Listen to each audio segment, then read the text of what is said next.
In this video, I'm going to talk to you about what should you do if you are a family who has a loved one who has been um, dealing with substance use and mental health issues for years and years and years. And for some of you, that'll be a couple of years, 2 years. Others, it's going to be 5 years or 10 years or 15 years. What do you do? Should we still take action? Should we still go to the courts and get the authority to take control of an out of court situation if our loved one is finally willing to go to treatment?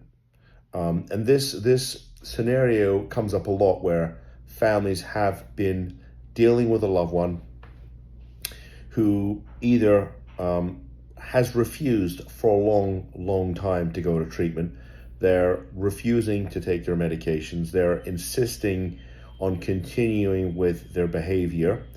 Or we're dealing with a family who has a loved one who has been in and out of multiple treatment centers. They've been in one treatment center, they stayed for a couple of weeks. Maybe they even stayed for 30 days. They left. And this is, sort of something that goes on continuously where the family, is experiencing this, I call it the honeymoon phase, where their loved one goes to treatment and they stay for a period of time. And then when the real nitty gritty, the real tough work needs to get done, they're gone. They bounce out of treatment and they go home. And then the family gets frustrated and says, well, treatment doesn't work. Well, it does. It does if your loved one is in the clinically appropriate facility and they stay long enough and they follow the program. But the real issue is, well, if they're going to go to treatment, should we still, do we still need a Marchman Act? Do we still need a guardianship? And the simple answer in my world is, yeah, you do. I mean, the past is a great predictor of the future. So if you've got a loved one who has bounced in and out of treatment centers for years and years and years, and they've never stayed long enough, and I'll talk to you about what that looks like in a second, or you've got a loved one who has finally, magically, miraculously decided they're going to go to treatment, when all these years they've said they're not going to go to treatment because there's nothing wrong with them, right? I mean, that's what typically is the conversation. There's nothing wrong with them, and it's the family that has the issue. Then yeah, you still need to get control of the situation, because look, they can go to 24 different treatment centers. If they don't stay long enough, and long enough means in my world, in my team's world, somewhere between 3 and 6 months of continuous treatment. If they're not going to do that, then this is going to continue. Unlike any disease, it's going to continue to get worse, and it will destroy the host being your loved one and also your family. That's why they call it a family disease, because it will destroy your family. I'm sure you're experiencing it now. It's destroying your family. Yeah, you got to get control. And some families will say, well, I believe my loved one. And here's my response to that. That looks like your loved one. It sounds like your loved one. It walks like your loved one.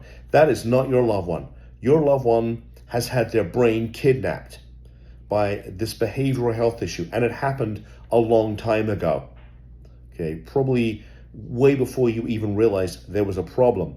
And so if you want to get, your loved one to come back to the family, you're going to need to put them into treatment, and you're going to need to keep them there long enough. That means you have to make the decision that they can't make, because right now they're not running the show over there.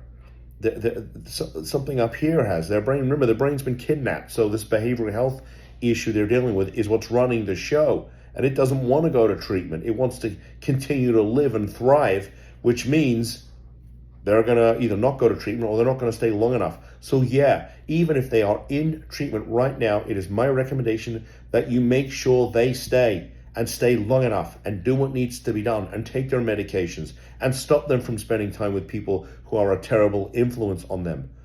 Okay, you want to make sure you have access to their medical records. You want to make sure you can control their property, right, and pay their bills and make sure that their life continues to function even while they're in treatment. So yeah, that is my recommendation, and that's it. That's it. You got to make sure they stay in treatment. You got to make sure they do what needs to be done. I know it's a tough decision. I know it's a very serious commitment of time, of energy, and money, all of which you're probably done with by now, right? You're exhausted. You probably spent some money, and you're tired of dealing with this because it's been going on for a long time. But this is what needs to happen if you want to save your loved one. And I know some folks will tell you I'm just a little on the blunt side, but this is serious business, and I'm here to save your family and your loved one. And there's no sugarcoating that. So anyway, with that said, I appreciate you tuning into another one of my videos. I'd love a thumbs up. Please subscribe to the channel. And if you have questions, please post comments. I try to respond to everybody's comment. If you want me to make a video about what's going on with your family, I'm happy to do so. Send me a message, either in the comments or just go to the website. Send us a message through that. And then anyway, thank you. I'll see you in the next video. Bye-bye.